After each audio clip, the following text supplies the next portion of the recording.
CIET-NCERT द्वारा प्रस्तुत है कक्षा 6 की इतिहास की ध्वनि पाठ्यपुस्तक हमारे अतीत।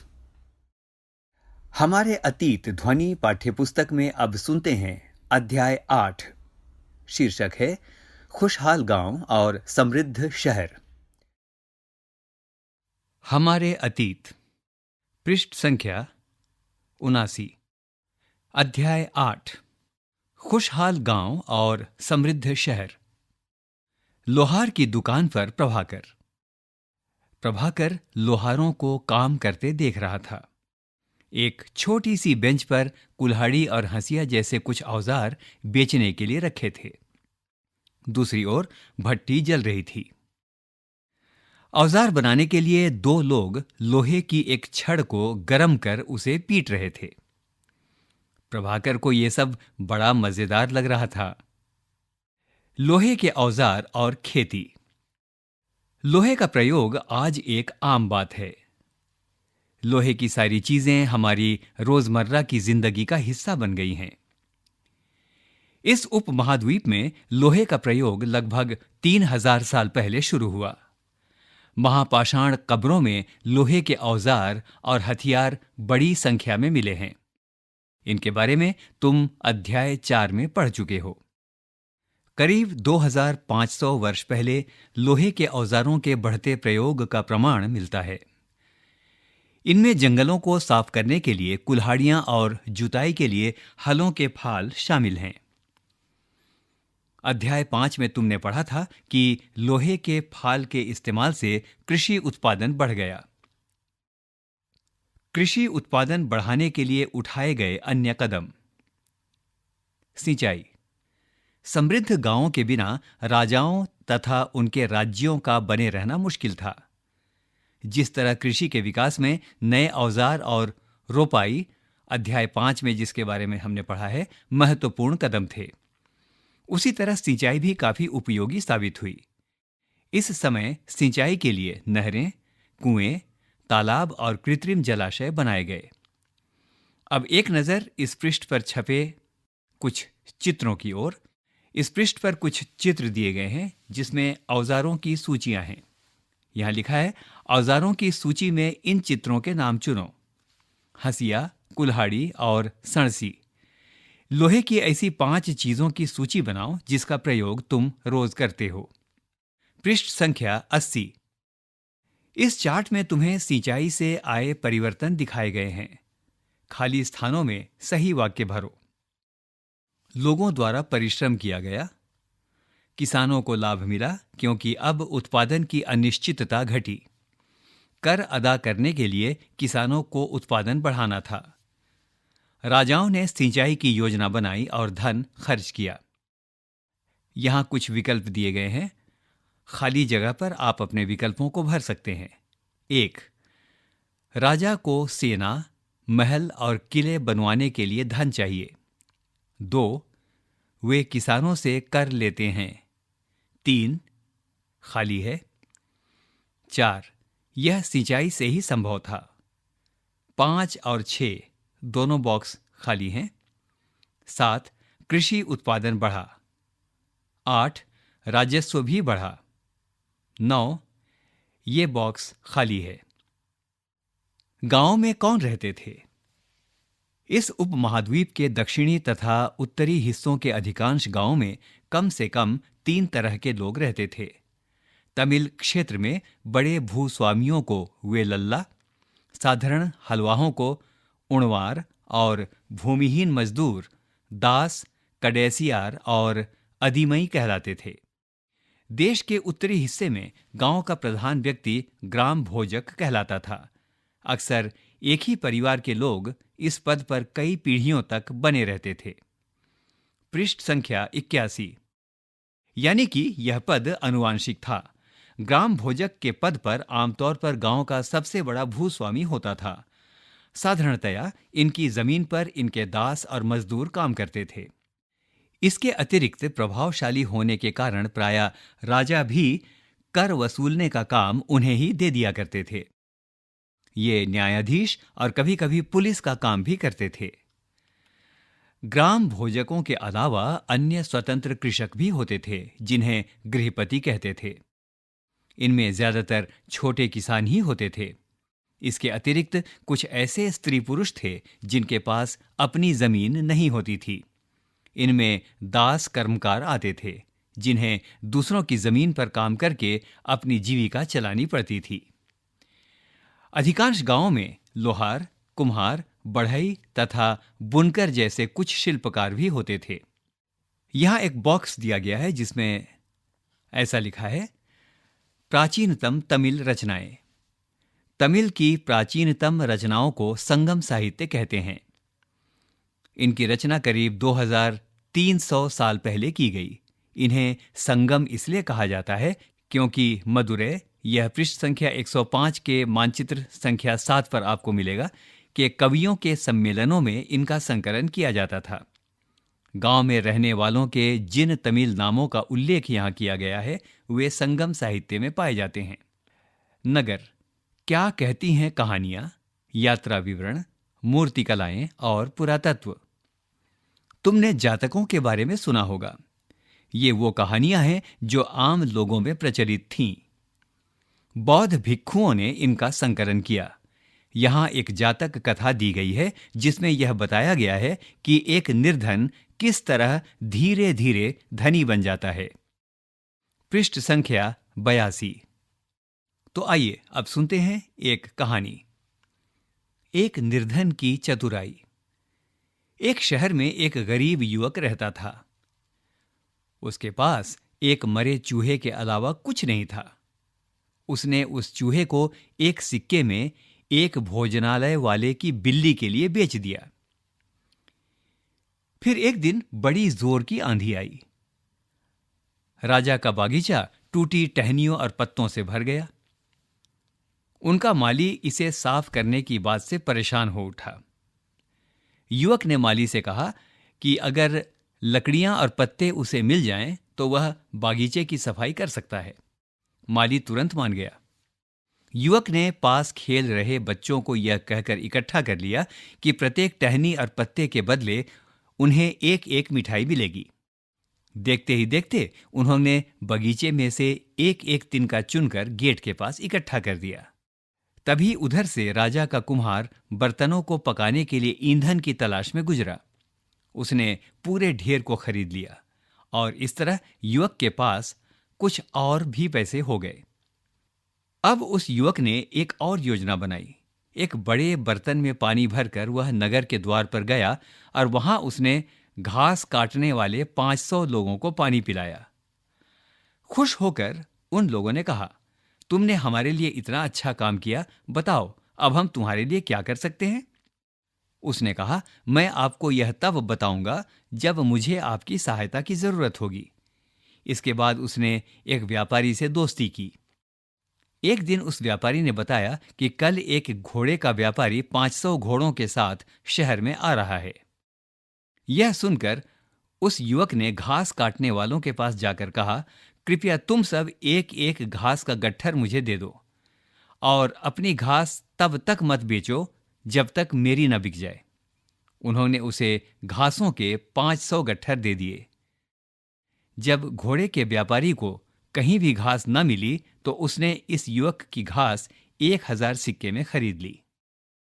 कुछ करने के लिए इस कहानी में आए व्यक्तियों के व्यवसायों की सूची बनाओ।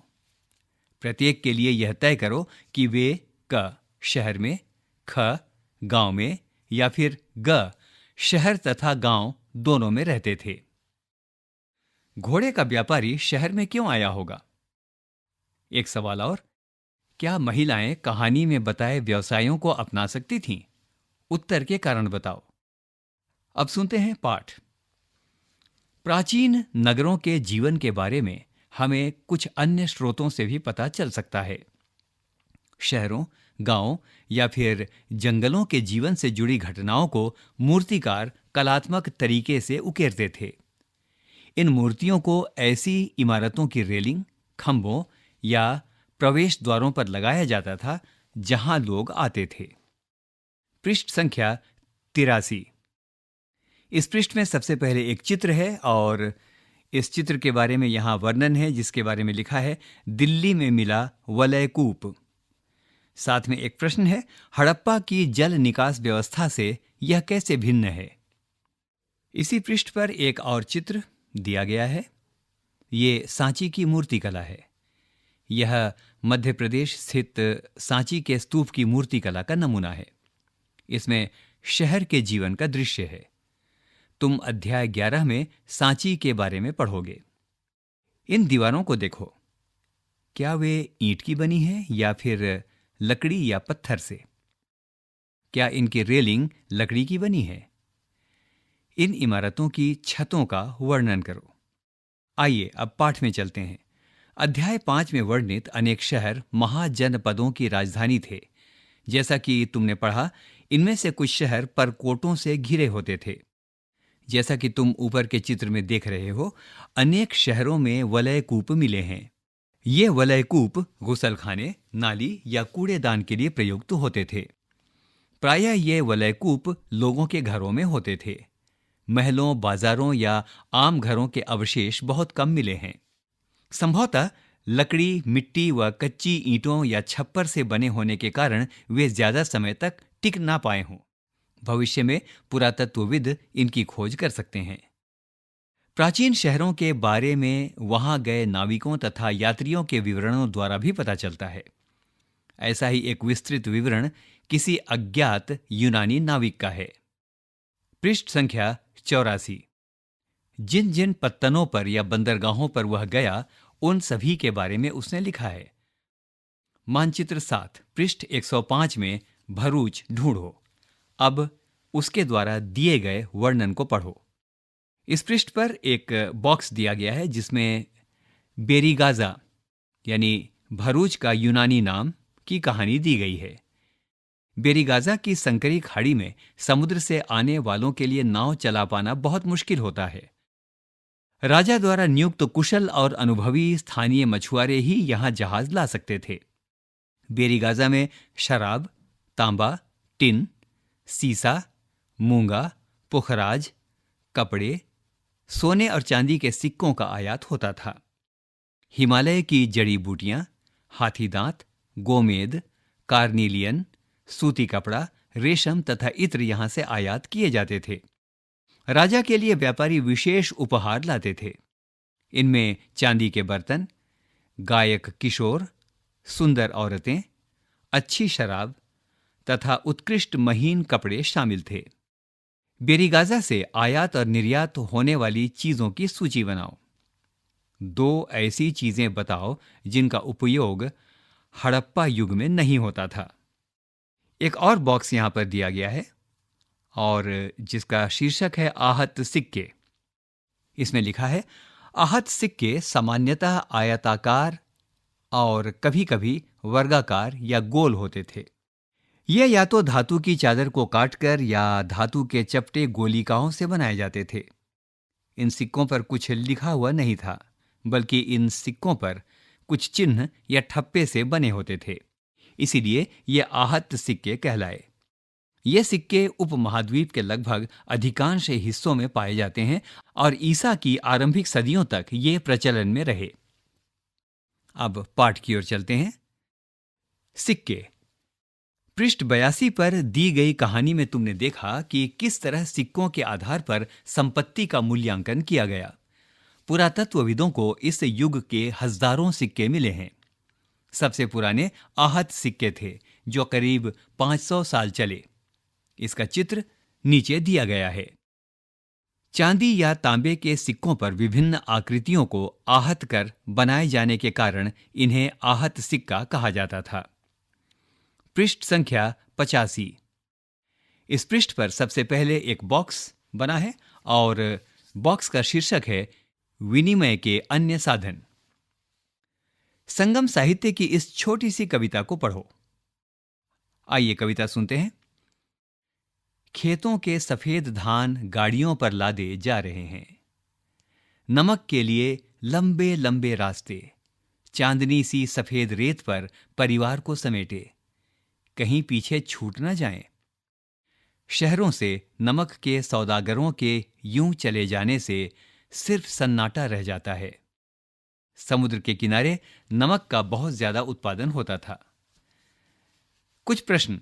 व्यापारी किस चीज से इसका विनिमय करते हैं? प्रश्न संख्या 2। वे किस तरह यात्रा कर रहे हैं? अब आइए पाठ की ओर चलें। नगर अनेक गतिविधियों के केंद्र। अक्सर नगर कई कारणों से महत्वपूर्ण हो जाते थे। उदाहरण के लिए मथुरा, जो मानचित्र संख्या 7 पर पृष्ठ 105 पर दिया गया है। देखो, यह 2500 साल से भी ज्यादा समय से एक महत्वपूर्ण नगर रहा है, क्योंकि यह यातायात और व्यापार के 2 मुख्य रास्तों पर स्थित था। इनमें से एक रास्ता उत्तर पश्चिम से पूरब की ओर और दूसरा उत्तर से दक्षिण की ओर जाने वाला था। शहर के चारों ओर किलेबंदी थी और इसमें अनेक मंदिर थे। आसपास के किसान तथा पशुपालक शहर में रहने वालों के लिए भोजन जुटाते थे। मथुरा बेहतरीन मूर्तियों को बनाने का केंद्र था। लगभग 2000 साल पहले मथुरा कुषाणों की दूसरी राजधानी बनी। इसके बारे में तुम अगले अध्याय में पढ़ोगे। मथुरा एक धार्मिक केंद्र भी रहा है। यहाँ बौद्ध विहार और जैन मंदिर हैं। यह कृष्ण भक्ति का एक महत्वपूर्ण केंद्र था। पृष्ठ संख्या 86। मथुरा में प्रस्तर खंडों तथा मूर्तियों पर अनेक अभिलेख मिले हैं। आमतौर पर ये संक्षिप्त अभिलेख हैं जो स्त्रियों तथा पुरुषों द्वारा मठों या मंदिरों को दिए जाने वाले दान का उल्लेख करते हैं। प्रायः शहर के राजा रानी, अधिकारी, व्यापारी तथा शिल्पकार इस प्रकार के दान करते थे। उदाहरण के लिए मथुरा के अभिलेख में सुनारों, लोहारों, बुनकरों, टोकरी बुनने वालों, माला बनाने वालों और इत्र बनाने वालों के उल्लेख मिलते हैं।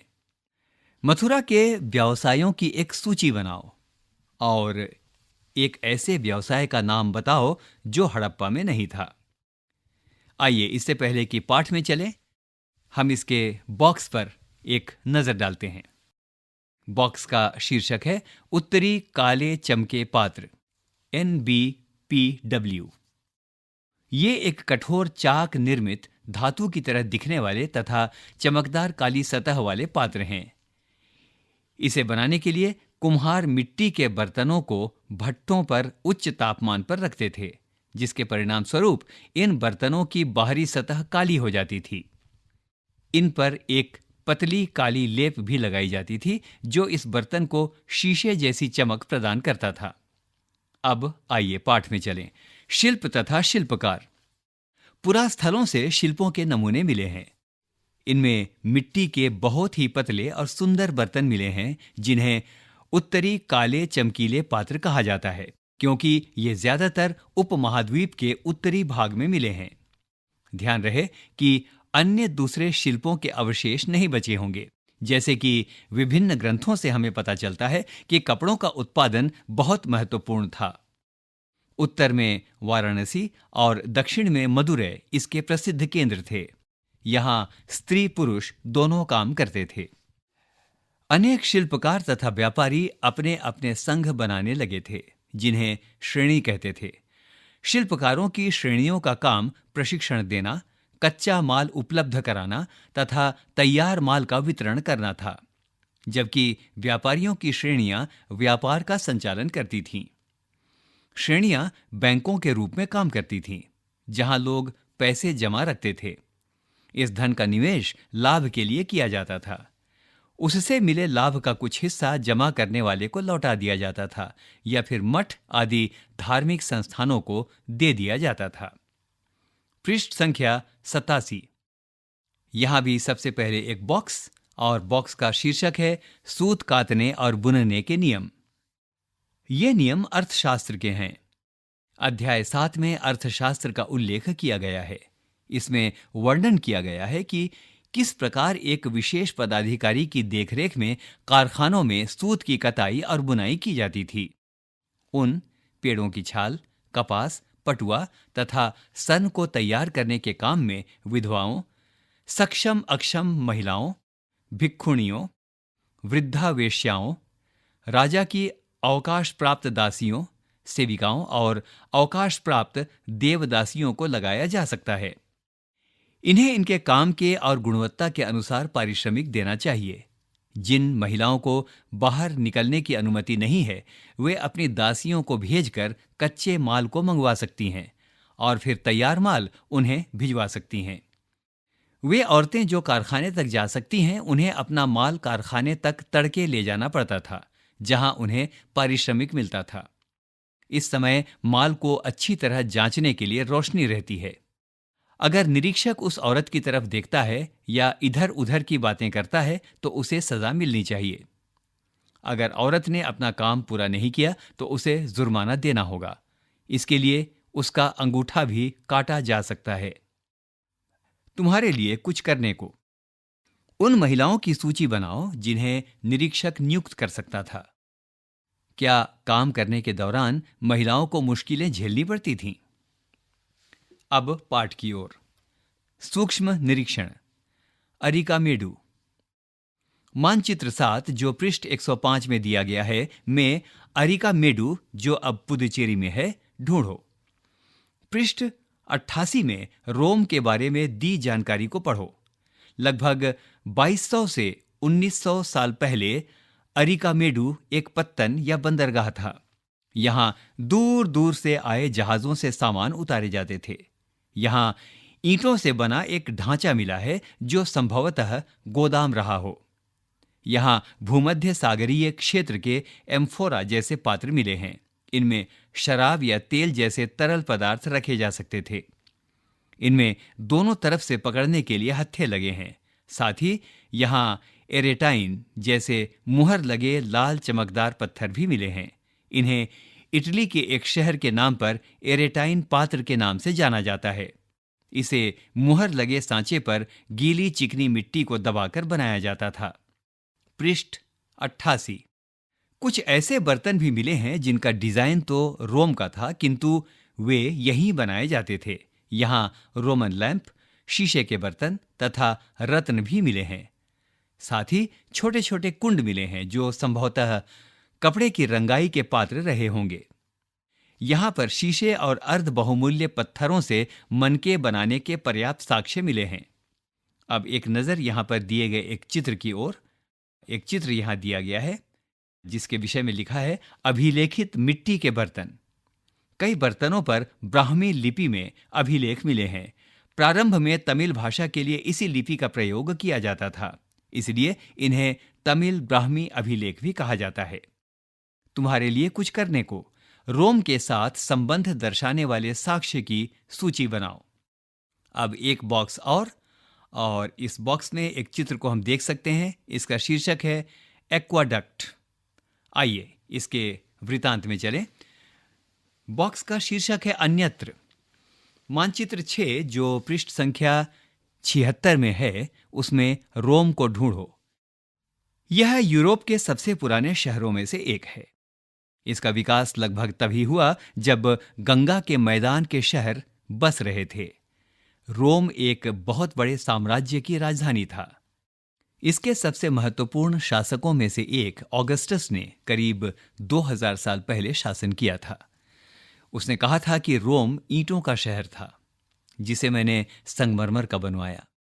ऑगस्टस ने बड़े बड़े रंग महल बनवाए जिन्हें एम्फीथिएटर भी कहते हैं। इनमें चारों तरफ दर्शकों के बैठने की सीढ़ी नुमा जगहें होती थीं, जहां लोग विभिन्न प्रकार के कार्यक्रम देख सकते थे। उन्होंने स्नानागार भी बनवाए जहां स्त्रियों तथा पुरुषों के लिए अलग अलग समय निर्धारित थे। यहां लोग एक दूसरे से मिलते थे और आराम करते थे। बड़े बड़े जलवाही सेतु यानी एक्वाडक्ट के जरिए शहर के स्नानागारों, फव्वारों तथा गुसलखानों के लिए यहां पानी लाया जाता था। एक प्रश्न तुम्हारे लिए। ये बड़े खुले रंगमंडल यानी एम्फीथिएटर और जलवाही सेतु इतने दिनों तक कैसे बचे रहे? पृष्ठ संख्या 89। कल्पना करो, तुम बेरीगाजा में रहते हो और पत्तन देखने निकले हो। तुमको क्या क्या देखने को मिलेगा? यहां एक बॉक्स है जिसमें कुछ उपयोगी शब्द दिए गए हैं। वो उपयोगी शब्द हैं लोहा, गांव, सिंचाई, संगम, नगर, वलयकूप, पत्तन और श्रेणी। आओ याद करें। खाली जगहों को भरो। क, तमिल में बड़े भूस्वामी को खाली स्थान कहते थे। ख, ग्राम भोजकों की जमीन पर प्रायः खाली स्थान द्वारा खेती की जाती थी। ग, तमिल में हलवाहे को खाली स्थान कहते थे। घ, अधिकांश गृहपति खाली स्थान भूस्वामी होते थे। प्रश्न संख्या 2, ग्राम भोजकों के नाम बताओ, वे शक्तिशाली क्यों थे? प्रश्न 3, गांवों तथा शहरों दोनों में रहने वाले शिल्पकारों की सूची बनाओ। प्रश्न संख्या 4, सही जवाब ढूंढो। क, वलय कूप का उपयोग नहाने के लिए, कपड़े धोने के लिए, सिंचाई के लिए, जल निकास के लिए किया जाता था। ख, आहत सिक्के चांदी, सोना, टिन, हाथी दांत के बने होते थे। इसी पृष्ठ पर एक और बॉक्स दिया गया है जिसमें कुछ महत्वपूर्ण तिथियां हैं। उपमहाद्वीप में लोहे के प्रयोग की शुरुआत करीब 3000 साल पहले हुई। लोहे के प्रयोग में बढ़ोतरी। नगर, आहत सिक्के करीब 2500 साल पहले। संगम साहित्य की रचना की शुरुआत करीब 2300 साल पहले। अरिकामेडु का पत्तन करीब 2200 तथा 1900 साल पहले। पृष्ठ संख्या 90। ग, मथुरा महत्वपूर्ण। गांव, पत्तन, धार्मिक केंद्र, जंगल क्षेत्र था। घ, श्रेणी, शासकों, शिल्पकारों, कृषकों और पशुपालकों का संघ होता था। आओ चर्चा करें। 5, पृष्ठ 79 पर दिए गए लोहे के औजारों में कौन खेती के लिए महत्वपूर्ण होंगे? अन्य औजार किस काम में आते होंगे? 6, अपने शहर की जल निकास व्यवस्था की तुलना तुम उन शहरों की व्यवस्था से करो जिनके बारे में तुमने पढ़ा है। इनमें तुम्हें क्या क्या समानताएं और अंतर दिखाई दिए? आओ करके देखें। 7, अगर तुमने किसी शिल्पकार को काम करते हुए देखा है तो कुछ वाक्यों में उसका वर्णन करो। संकेत, उन्हें कच्चा माल कहां से मिलता है, किस तरह के औजारों का प्रयोग करते हैं और तैयार माल का क्या होता है, इत्यादि। 8, अपने शहर या गांव के लोगों के कार्यों की एक सूची बनाओ। मथुरा में किए जाने वाले कार्यों में से ये कितने समान और कितने भिन्न हैं?